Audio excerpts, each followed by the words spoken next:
जो लोग हम पर तंत्र क्रियाएँ करते हैं, उनका कुछ होगा, उनको आगे इसका फल भोगना पड़ेगा।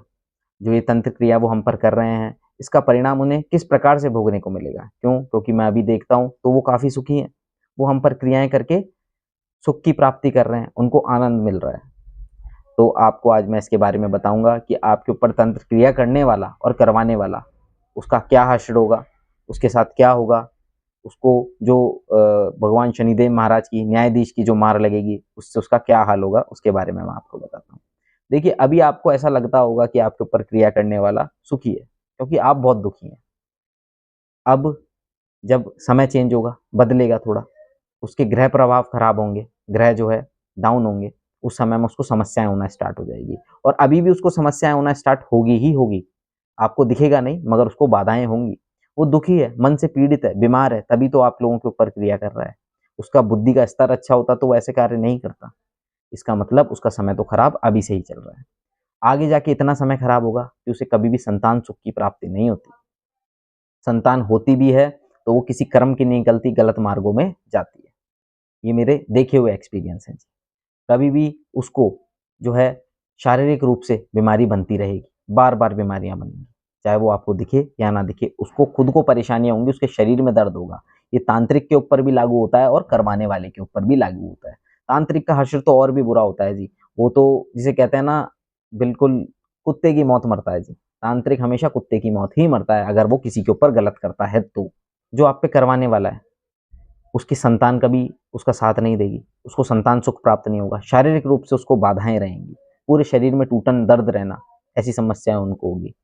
प्रेत बाधाएं उनको लग जाएगी, या तो उनके ऊपर कोई और क्रिया करा देगा, उनके भाव ऐसे ही कर देगा, उनका भाव ऐसा कर देगा लड़ाकू, गुस्सैलपन उनके अंदर आ जाएगा, हर किसी से झगड़ा कर लेना, लड़ाई कर लेना, ठीक है। उनके बोलने का तरीका खराब हो जाएगा, वो जिसकी तरफ भी बोलेंगे अच्छे से नहीं बोलेंगे, क्योंकि उनका राहु पूर्ण रूप से खराब हो जाता है। तंत्र क्रियाएं करने वालों के साथ ऐसा ही होता है। तो उसके साथ इस तरह के आचरण होंगे, तो उसके साथ इस तरह से होगा। उसके घर में भी इस तरह की समस्याएं, बाधाएं जो उसने दूसरे के लिए करी थी, वो बिना किसी के करे भी अपने आप होने लगेगी। क्यों? क्योंकि जो कर्म है, कर्म फल उनको जरूर मिलेंगे। शनिदेव महाराज उनके कर्मों का फल उन्हें जरूर देंगे। उनके ऊपर प्रेत बाधा अपने आप ही किसी भी कारण से कोई उनके ऊपर क्रिया करा दे, किसी चौक चौराहे से, या जो आपके ऊपर भेजी गई क्रिया ही उनके ऊपर आ जाएगी, या उस तांत्रिक द्वारा भी उनके ऊपर क्रिया कर दी जाती है। अधिकतर तांत्रिक जो उनके पास अपना इलाज कराने जाता है या दूसरे के ऊपर क्रिया कराने जाता है, उसी के ऊपर क्रिया कर देते हैं। ये कर्मा ही तो है, ये कर्म ही तो है कि आपके ऊपर वो क्रिया कर रहा है, वापस वो क्रिया आपके ऊपर ही आ रही है। आप दूसरे का हित कराने गए थे, खुद का हित हो गया है, ठीक है। इस तरह से वो लोग भुगतते हैं, अपने जीवन उपरांत इस चीज़ों को भुगतते हैं, और अंततः जब उनकी मृत्यु होती है तो वो भी बहुत ही दर्दनाक होती है। बहुत ही दर्दनाक मृत्यु वो प्राप्त करते हैं।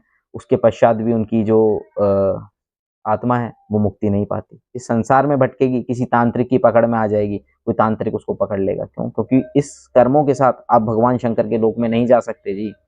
भगवान शंकर आपको अपने लोक में प्रवेश ही नहीं देंगे अगर आपके इस तरह के कर्म होंगे तो। हाँ, अगर आपके अंदर समर्पण है, आपने पूर्ण रूप से अंतिम समय में भी भगवान शंकर के या भगवान श्री हरि विष्णु के चरण में जाने की जो है मंशा बना ली है, और अपने पूरे भाव से क्षमा मांगते हुए अपने हृदय से मान लेना कि आपसे गलती हुई है, उस गलती की आप क्षमा मांगते हो, तो आपको ज़रूर भगवान की शरणागति मिल सकती है। तो तंत्र बाधा ना ही हमें करनी है, ना करवानी है। जो हमारे साथ गलत करने वाला है, उसका जवाब हमारा ईष्ट देगा, हमारा भगवान देगा। हमें भक्ति करनी है, लोगों को जो है सद्मार्ग पे चलाना है, भक्ति मार्ग में आगे बढ़ाना है, और सबसे ज़्यादा ज़रूरी भगवान शंकर का नाम जाप करना है। हर हर महादेव आप सभी को।